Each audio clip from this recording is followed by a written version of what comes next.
Cowboys fans, welcome in. They get the win against the Eagles in Week 12, moving back to 500. Is this a playoff team? Could the Cowboys actually win the division? How much of an overreaction would that be? Is Ceedee Lamb crashing out? As much as we love Coach Schottenheimer, does he need to have his head examined for these two things? How about this one? Is Quinnen Williams actually better than the Lion? Is this defense legit? Lot to talk about here as we get ready for the Chiefs. Take it away, Jimmy. The only thing else I got to say is, how about them Cowboys? Yeah! It's Dawson and Newbear. Hit that like button. If you like the content, like the video, please. And if you haven't subscribed yet, we sure would appreciate it. Let's start with a fun one, buddy. Quinnen Williams, better than Micah Parsons. The trajectory continues. I think he's got 26 pressures through two games. 26 pass rush wins through two games, not pressures. Although he had 8 pressures yesterday, it was incredible. He's stuffing the run. They've made 2 teams in a row since the Quinnen Williams trade give up on it. Plus the leadership on the field in the locker room. Everybody's talking about how Quinnen Williams is setting a standard and leading others towards greatness and dragging them with them instead of being a, kind of a one-man pack was Micah's deal. Yeah, I mean, this is Nick Saban, Alabama. You're not going to see guys like this, just like you're not going to see programs like that maybe ever again. You're not going to see. He's the last of that generational gap, right? Where, whatever comes next is going to be a little bit different, and we're going to have to adjust to that. And Pickens is part of that. Think about how closely those two are related. They're basically a class apart, and that's how fast the world is changing. Quinnen Williams was starving to be in a situation like this, not because of the star, not because of the cameras, but to play in games that matter. And if you're in Dallas, even if it's 9-8, 10-7, and week 18 determines win or Cancun, the games matter. And you're on TV all the time and everyone cares. And when you put a guy like 92 in the middle of that, it lifts everyone up. And the thing that you cannot underestimate is he's a game record from within the scheme. Eberflus Micah Parsons and everyone else in the puzzle was never going to fit the way this is, because now from the inside out, you got Nick Saban, Bama by the book guys who can wreck the game playing even the most vanilla of game scripts. I don't think the Cowboys win that game if it's Micah Parsons instead of Quinnen Williams, because what Quinnen prevents is teams being able to grind the game down. And here the Eagles are with the lead. They're like, dude, if we run it 3 times, we're going to end up punting on 3rd and 4. We have to try to put the ball in the air, which opens up the opportunity. And there's nothing Quinnen will ever be able to do to match Micah Parsons' pressure rate and the number of times he hits the quarterbacks. But in every way that he impacts the game, I think the balance of it, the totality of it is better than Micah's advantage in just rushing the passer. I would like to believe Tyler Booker has some of that Bama stuff. And the way you describe it, it's almost like a blue-collar version of what Miami was in the 90s. Like Miami brought this swagger, and we're all going to hold each other accountable to the fact that we're here to kick ass and take names, and there is nobody on this earth that can tell us we're not the best. Like Tyler Booker is not the player that Quinnen Williams is. Maybe he will be. I think it took Quinnen Williams a couple of years to get to this level. Maybe Tyler Booker will by the time he's in year 3 or something. But, that matters to me because it's how you make your teammates better and the standards and the culture that you create when you're telling people we are going to be the best. I believe in you, and we're going to have accountability and discipline as we execute this together. Well, and the big thing about that word is it doesn't have to mean Buffalo Wild Wings. It doesn't have to mean, mini golf or clubbing or whatever it is in between what you do outside the lines.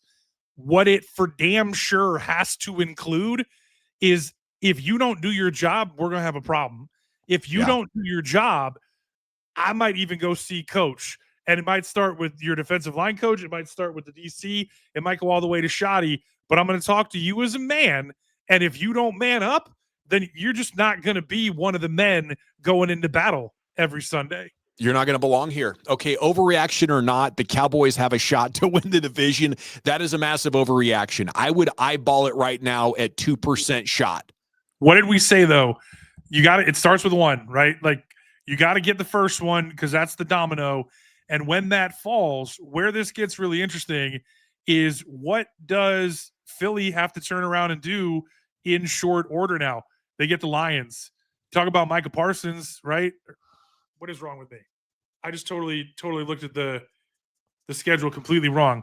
The Bears, forgive me. Yeah. I'm in the right division, but for some reason it showed up wrong as I was scrolling through my notes. Okay. So Bears just went and did what to Pittsburgh? Maybe ended their season. Bears know Packers Lions, winner of that game versus them for the division. So like the Bears are coming into this to prove to people they could take down the Super Bowl defending champs because they want to win their own division. They want to host a home playoff game. Everything's still in front of them. Caleb Williams, generational talent. Like, then you look at the rest of the Eagles' schedule, and it's not as much about finding, the 5-6 straight wins for the Cowboys as it is, can you find 3 more losses for the Eagles? And what's still out there in front of them? Bears, Chargers. Jaden Daniels looks like he's coming back and playing. Josh and Burrow looks like he's coming back. No, sorry. What the hell is going on with my computer right now? You got Eagles Bengals on your schedule? No, that was 2020. My notes, my app, everything. I thought my computer was literally just going to shut down and we were going to have to start the whole damn show over.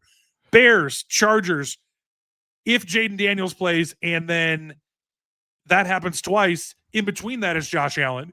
The Burrow thing was in the preseason. They played the Bengals in the preseason.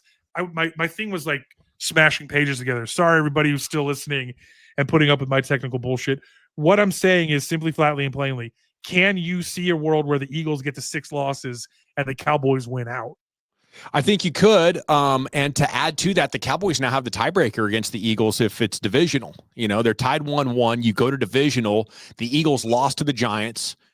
Then you have the Commanders here twice, the Jaden Daniels factor. Could they lose one of those games? They absolutely could. But, I think you got to look at Eagles, Bears, and Bills as the best opportunity. But even then, they're going to be favored against the Bears probably. I don't know if they'll be favored in Los Angeles against the Chargers. I don't know if they'll be favored in Buffalo against the Bills, but they only got to win one of those. And then like the Cowboys with the Chiefs and Lions coming up, and then the Chargers themselves, that's 3 games they're probably underdogs in, like a 40% chance. You're basically trying to win 3 coin flips, which puts your mathematical odds at 12.5%. If you're just on raw 50-50s, like winning 3 coin flips in a row, 12.5% chance.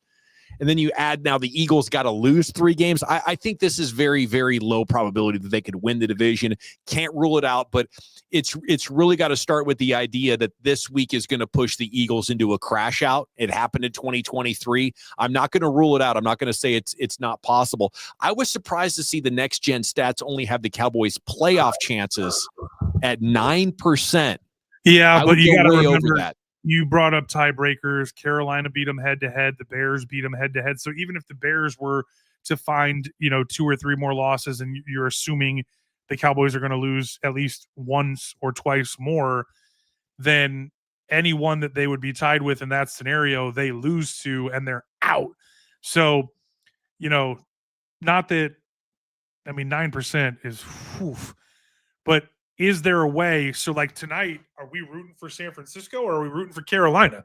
Because we need Carolina to lose tonight. That would get Carolina to 6. No, we're rooting for Carolina, I think, to push the Niners to 5 losses. Right. And then you got to hope sort of an additional possibility of them ending up with another loss than you. Having a conference loss, I think will start to matter there. But I think what this comes down to is, winning out is just so dang difficult. And, right. There's a lot stacked against them. But here's the point I wanted to make. The next gen stats are going to look at your per play efficiency. That's how they're projecting things. They're looking at your strength of schedule. They're looking at what you do down in, down out. And they believe that if they plug all that information into the supercomputer, but this is why human minds are still better than the computers when it comes to predicting what is likely to happen. And that is because who is this team now? After the bye, this team, you can't run against them, right? Their offense got healthy. They're running offense through George Pickens more. Their defense has gotten so good. They're just kicking guys to the curb right and left. Like Kyrie Elam, we don't need you. You can get out of here. Mozzie Smith, you can get out of here. Like, so you know what I'm saying here, like in the computer projection world, they're taking as much data as possible and looking at the entire season up to this point as who you are. That doesn't apply for the Cowboys. Yeah, so speaking of that, you got to hope with the Carolina Panthers that who they are is why we're so pissed off that Dallas didn't win that game, because they're going to have to see the Bucks twice sandwiched in between Seahawks and then, oh, by the way, Rams after the 49ers tonight. I mean, the Saints is they're not laying down, but they're not a good football team. So you assume that's at least one. Where are they going to go find wins? You start looking around at these, divisional showdowns between the likes of Chicago, Green Bay, Detroit, Minnesota. Even if they're not going to be a playoff team, they're trying to get 9 right, so they don't have to start over under center. I mean, I think how ugly that situation's getting. And all of these things are going to be really interesting because the divisional races get so tight, and now it becomes you have to win the division to get in. So the wild card just becomes, obviously it's who has the most wins, but we need Carolina and we need potentially even Chicago to get pushed down because of the head-to-head stuff, or you just run out of spots. Yeah, and I don't know if 9 wins will do it or 10 wins will do it, but 10 will absolutely do it considering you have the tie. You will have one half loss, essentially less. Overreaction or not, this defense is legit. I want to float this. The defense is now a top 3rd defense in the NFL. Now, at the end of the season, it's going to look like they're below average. But if you would just start the season now and play this thing out, considering how much better their linebacker, safety, everything's better. Everything is better. Clowney is better as Araku. Like, every position on the defense is better. The Eagles get to 21 points. You give them a very short field on the first one. They get it at midfield. You had a bad roughing the punter. They gave them a first down. That's their second touchdown. Their third touchdown. The refs blew the call, and the refs were terrible all night. Like the refs have been terrible all season. Yes, that. And then Turpin fumbles, and you have the miracle catch by Devontae Smith. It was like a 2-handed version of the OBJ catch against Brandon Carr in 2011 or whenever that was. Like, I'll tell you what's not a bleeping overreaction. I never need to see Turpin line up at halfback again, running back, tailback, whatever you want to call it again. Neither Ceedee Lamb. Fly sweep, jet sweep, pop pass, fine. I don't ever want to see them at running back ever again. No, and I don't really need him in routes. Like, the one good play that he gives you every 2 games is not justification for, hey, we need to try that more. No, you don't need to try that more. You have Ryan Flanoy, you have Malik Davis. You're not needing wide receiver options or another running back. So you're building toward asking what here? Is this a top basically 10, 11, 12 defense? Yeah. As currently constructed? Yeah. Yeah, because of what you've changed. Not just up front, but what you got back. I mean, how many times are we going to say it? The best ability is availability? Cliche, Tomlinism, anywhere in between. One of those things is good and funny because it's true. One of those things sucks because it's Mike Tomlin. So, as you're going to go through this and unpack this defense, what are they? Dude, think about the draft now. Think about when you answer questions, it impacts everything else. You don't have a question up front. You got young guys coming. You got guys who are still in their athletic prime who are going to reascend to all pro, guys playing off of them, decisions you don't have to make because you save cash shipping Micah Parsons to the frozen fucking tundra. And in the process of all this, like you just said, you're kicking first-round picks to the curb because you like your undrafted guys better playing inside the scheme, playing with 4 off of each other. Now you're going into 2026. We're not talking about, oh, let's play Joe Milton no matter what happens. Now you're talking about how do you get these guys from not climbing walls for each other? Yeah, I think that's the positive overreaction. Like, I don't know what's going to happen in 2025, but I think 2026 looks absolutely amazing right now. That's what I can get excited about here with the Cowboys in the future, and I'm hopeful that this season could result in playoffs because, overreaction or not, if the Cowboys make the playoffs, they are going to be that team that nobody wants to see in the wild card round. Nobody. And so, like, we're worried about Chiefs, Lions. We're worried about Eagles, Chiefs, Lions, right? You put the first peg in the board. So is it on Paramount Plus? Is that right? On Thanksgiving? And I can't wait to see that because the Indianapolis Colts missed their chance to put the first nail in that dynasty coffin. And Jonathan Taylor, in his, true MVP campaign, and now everyone's talking about not so fast, my friend. You got to kill him twice. And this game is going to speak volumes about who this team is, because I think they're going to beat the Chiefs, by the way. I think the Chiefs may have been the most overrated team over the last 5 years, and they got lucky. I don't know if I necessarily believe that, but right now they are the most overrated team in the NFL. They win one game in the entire league. Says, oh, here come the Chiefs again. No, not here comes the Chiefs. Chris Jones isn't good anymore. Okay, he's pretty good now.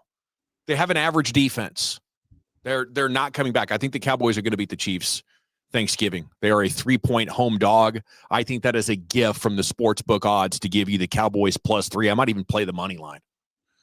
You know who you're terrified of, though, is Jahmyr Gibbs. That is going to be the dude. Who said it? Who said it? I'll look it up. But if someone comments on it, or maybe I'll just comment and attribute it. But we're talking about how the boy's feet aren't even touching the ground. That's how well he's running right now. And Goff is one of those dudes, when he's hot, he's as accurate and as lethal as any quarterback in the NFL. And when he's not, and when you can get him off his target, when you can make him uncomfortable, you can really wreck the Detroit Lions. Yeah, you throw that bare front at him, and you cover well on the back end like the Cowboys did against the Eagles. There just weren't a lot of opportunities for Jalen Hurts, and I think confounding Jalen Hurts is easier than Jared Goff, but I think the Cowboys are going to have success against that Lions offense, and I think by the time we get to the end of that game, the top 10 defense conversation will be a national narrative. Okay, so this is the one thing, though, that's different and is way, way, way different. Devonta Smith was open, and Jalen Hurts, A.J. Brown went from being uncoverable to being, and that's one thing, overreaction. We got to talk about Deron Bland playing these big physical receivers. Salute to him for stepping up when the game was on the line at the very end.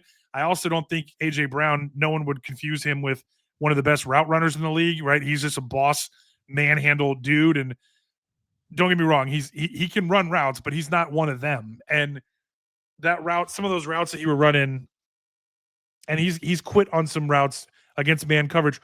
But we gotta talk about Deron Bland playing Marvin Harrison Jr. and A.J. Brown and whoever is out there to come next, because I'm more worried about Jared Goff hitting J-Mo over the top, like Jared Goff would have hit Devonta Smith over the top, than I am, A.J. Brown double teaming him or making him fight, for dig routes or, back shoulder throws or whatever it's going to be.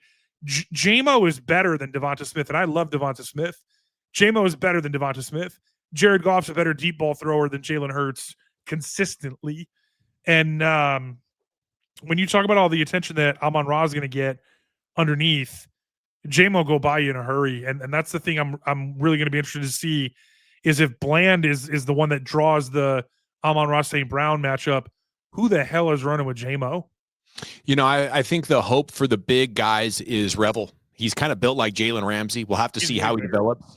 I wouldn't have so much faith in him that I would not bring in an elite corner next year. Like, that's the missing piece right now. And maybe Revel can become that guy, but we got to see quite a bit more from him in these final 6 games to really give you confidence. Okay, overreaction or not. And let me preface this by saying there's a lot of talk out there on social, maybe even in our comments. Don't talk about this. You're going to make it a big deal. Okay. Let me make this real clear. If an alpha athlete can't handle when the media is talking about how one of his teammates is better, he is not a real alpha.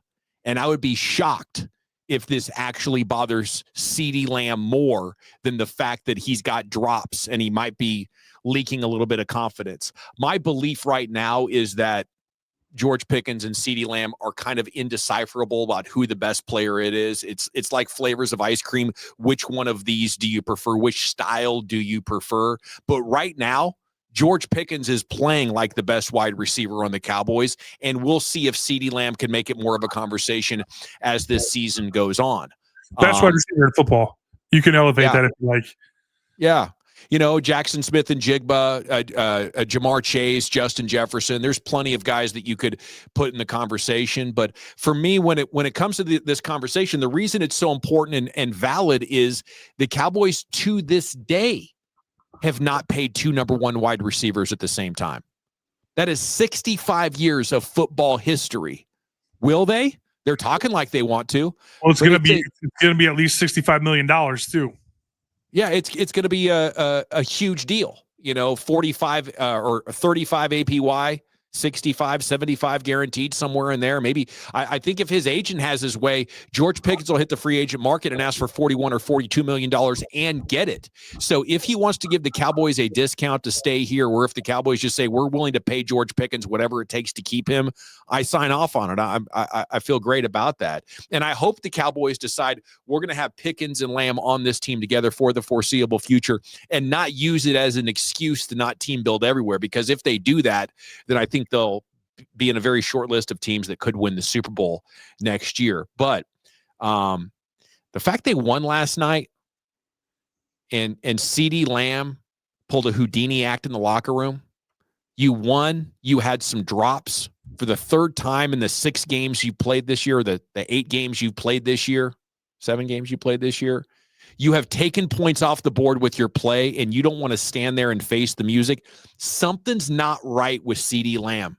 It's causing a focus and confidence issue. If it's not right by the time we get to the end of the season, my decision will be made on if you can only keep one, it should be George Pickens. The Houdiniac thing is less worrisome in some ways to me because I think you could argue that shows maturity and emotional stability to say, I am not prepared. I will not do well. If I step in front of this microphone and these lights right now, I'm going to say something that I can't take back because the internet is forever. And then at the same time, you could argue it's the ultimate maturity. You pack your shit up and run, right? And you want to give someone the benefit of the doubt. It's that is less of a concern to me than the immediate bitch moan and complain on the field and the quasi crash out on the bench talking about where Dak should have put the ball. Bro, like you're 30, what is he, 34 million a year. You believe you're on the medal stand. I think we all want to believe that. Jetta, Chase, Lamb. Now JSN, now George Pickens, now anybody else you want to bring as a challenger. You cannot get, I mean, DeJean punched it, right? I mean, he got a hand on the ball. But if you're medal stand NFL, you make that catch. And if you drop it, it is nothing other than next time I will make that catch. I am sorry, Dak Prescott, sir. Not throw it higher, throw it wider. It's your fault from the word go from the first crocodile tear. Especially with all the leadership stuff he was talking about in training camp. And I think the George Pickens thing is messing with his mind a little bit. I think there's only room for one alpha.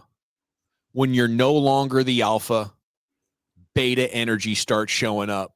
Ceedee Lamb is the same guy that had that expression to his girlfriend on draft night, right? The eye roll and the snatch in his phone, that toxicity. He's the same guy that in the first quarter of the Packers game when they're down 7-0 is crashing out. He is trying to evolve beyond that. But under pressure, just like George Pickens trying to fight dudes, George Pickens gets embarrassed because he's not getting the ball or had a drop. He wants to fight the corner that's defending him. Ceedee happens to Ceedee, and he wants to go teenage girl on you. Who's the leader? There is a lot of season left. They're going to need both of these guys. Let's not forget that George Pickens was a nut shot away before we saw that it was a penis pull, and you start thinking about calf, and you start thinking about Achilles, and you start thinking about hamstring on dudes that are wired like that. Like we're one of those away from CD being a 20 target guy and him being Dak's first, second, and maybe only have eyes for, because we know how 4 and 88 start playing when it's the two of them out there, in a pre-George Pickens world. And that's the thing that's really tough about this is you can say buddy cop, you can say 2 1s, 1A and 1B, when you expect to remain 1A and you expect 3 to be 1B. Yeah, I think that's a great point, man. And I would also like to add to it, this is real life in the NFL with star wide receivers. Like, it's rarely a smooth ride. rarely, like Larry Fitzgerald's a one of one. I'm racking my brain right now to come up with other wide receivers who were just like the perfect leader. Like these guys, the tempest gets going because they run 60 to 70 routes and they only get targeted 8 times, and they knew they were open 20 times, and they feel like the coach. And it's just more of an isolated existence. And then the fact that when they are vocal, they often get the ball more. So it kind of fuels itself in that regard. Everyone thinks Jerry Rice is such a sweetheart. You hear Montana and Young talk about him coming back to the huddle after every play saying, "I'm open." Yeah. You go back over time when you just asked that question, made me think of guys like Megatron, and it made you said Larry Fitzgerald. You think of guys like Megatron, and then I'm talking about super duper stars, but at the same time, Megatron walked away from the game like Jim Brown and started his marijuana businesses and stuff because he was just so burnt from laying it on the line, to your point. And like, for what? For who? Right? I always come back to that great Ricky Waters alligator arm line. But like, DK Metcalf seems really cool. He's not going to complain that much, is he? Right, but publicly. So that's the thing of the Larry Fitzgerald point is, you hear stories about him at Pitt, even though he was their offense, and Rutherford and those guys. I mean, he should have probably won the Heisman, right? And even going through the Arizona runs and stuff, where maybe some of the Reddit threads or some of the whispers or stories you hear from a friend are to the tune of, there's some dudes that publicly, and remember, Larry Fitzgerald's old man was a newspaper guy, so he knows what the headlines mean, and he knows how that stuff comes across based on the way you present yourself, not just what you say and how you play, but every part of the thing. I think a lot of these guys, if you put a gun to their head, would say, I'd rather catch 10 for 130 and 2 and lose than catch 2 for 18 and win, because that's just how they're wired, and it is what it is. Yeah, to your point, publicly, the leaders, the professionals know it's going to look terrible after a win when I had 4 catches and 3 drops. It's going to look terrible if I bail early. So I'm going to suck it up, look into that camera, and say what needs to be said for the betterment of the team and for the smooth vibes.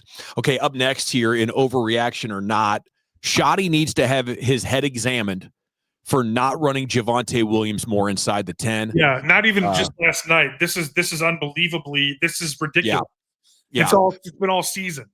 It's super hard to pass the ball inside the 10.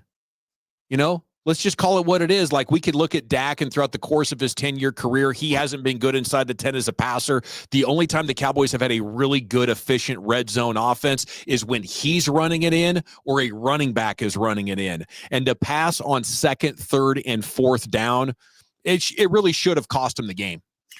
Yeah, and there was the flinch, right, with Guyton, and I firmly believe that was Jalen Carter simulating the snap count.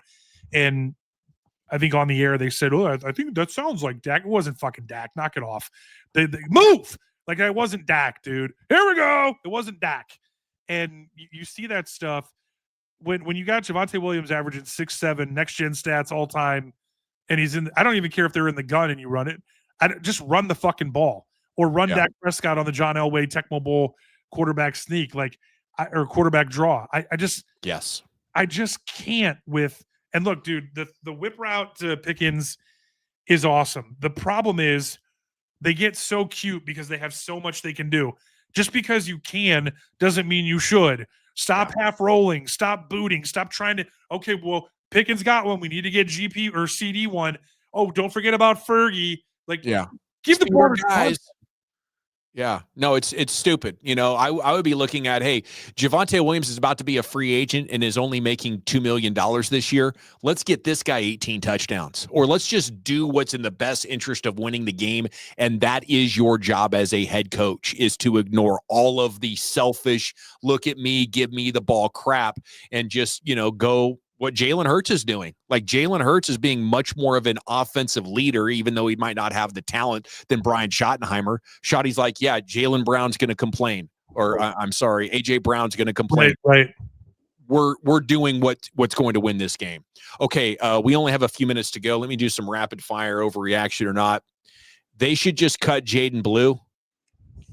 Malik Davis is more than enough running back too. Guy's got a fumble issue. He's got work and lifestyle issues. I don't care about his 40 time. I never want to see him carry the ball for the Cowboys. Standards are clear, and he's a 5th-round pick. We can take another one of them on day 3 of this draft. Yeah, I want to say 425, 428, 425, 428. Just repeat it until we run out of time. My thing is, you're putting Turpin at running back. How much do you trust Davis? Like, I think they're going to give him every damn chance. Yeah, and that's fair. It's just what I would do.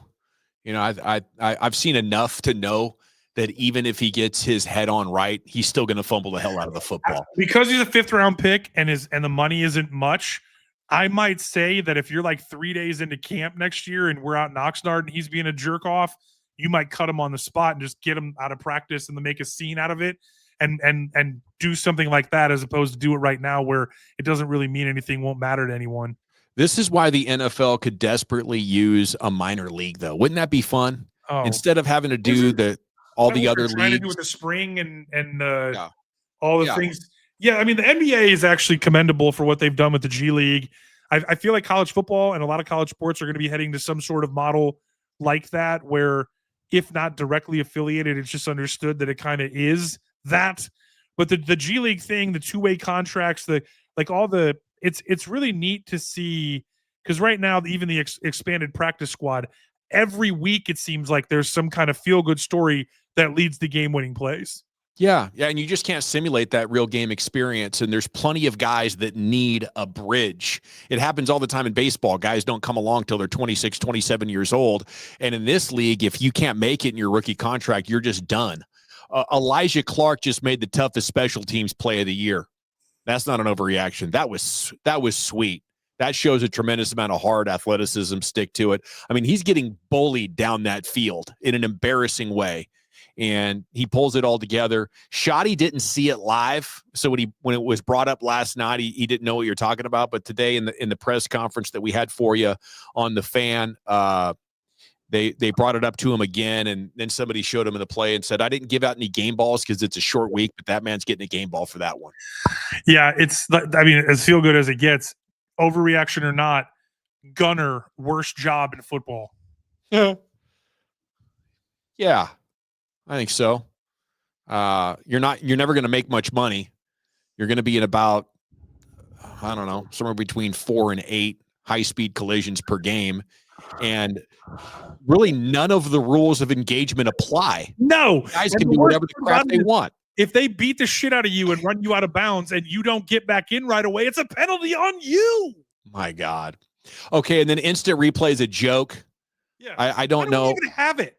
Yeah. Well, we got to make it better, and the only way to make it better is to let computers have access to all of the camera angles and let them monitor everything in real time. I think there's a fun theater and a drama to having the officials doing all this stuff, but it could get a lot more efficient and accurate. Anybody who's talking about the WWE and Roger Goodell's scripts and screenwriting and all the different things, is it creepy AF to you that sometimes you get a replay assist before the replay is even shown and the announcers have a chance to talk? And it's like, okay, so New York on an immaterial play that has virtually no outcome on the game, we're Johnny on the spot, let's fix this. But when it actually matters, when it's like a turnover worthy, momentum shifting, this is going to shift the whole balance of the game, they're like, nothing to see here. Just the index finger clearly touching the ball when the player said, I touched the ball. Like, what are we doing? Yeah. And we could talk about Shoddy's role in this as well. Flournoy's like, I touched the ball. That should be the challenge flag should be out. There's a few game management stuff with Shoddy. And I guess that would be one of them, like his challenges and then his fourth down calls. I think the Cowboys just haven't been good at it. So I would say right now you can pivot from we have to score every drive, we can't punt, to, hey, maybe our defense is going to hold, and if we have the ball at midfield, we should just pin them and go from there. So the reason I hate the new kickoff rules is because when Devin Hester brought it back in the rain, Devin Hester, you are ridiculous. Like, when those moments happen, they're so special. They look so much cooler. Like CTE, and so it's totally fine for Friday Night Lights to just knock the snot bubbles out of each other, and college kids, because they're getting paid now, we don't care about their brains. But the best in the business are doing this modified, sawed-off thing that has relatively intelligent human beings not kicking field goals with 2 minutes left in games, the other team's 8-yard line or whatever the exact of it was. And because we're so worried, first of all, what's in these K balls that's allowing them to boom them from 70, where all of a sudden every kicker is Brandon Aubrey? Yeah. Yeah, but you almost got to go for it because you don't want the risk of them getting the ball at the 35 and then they're 1 first down and 5 yards away from, being in field goal range at 67. There's some engineering that needs to happen, Newberry. I totally agree. Short week. Back tomorrow to talk about this Chiefs matchup. It's Dawson and Newberry. Till next time, how about wow?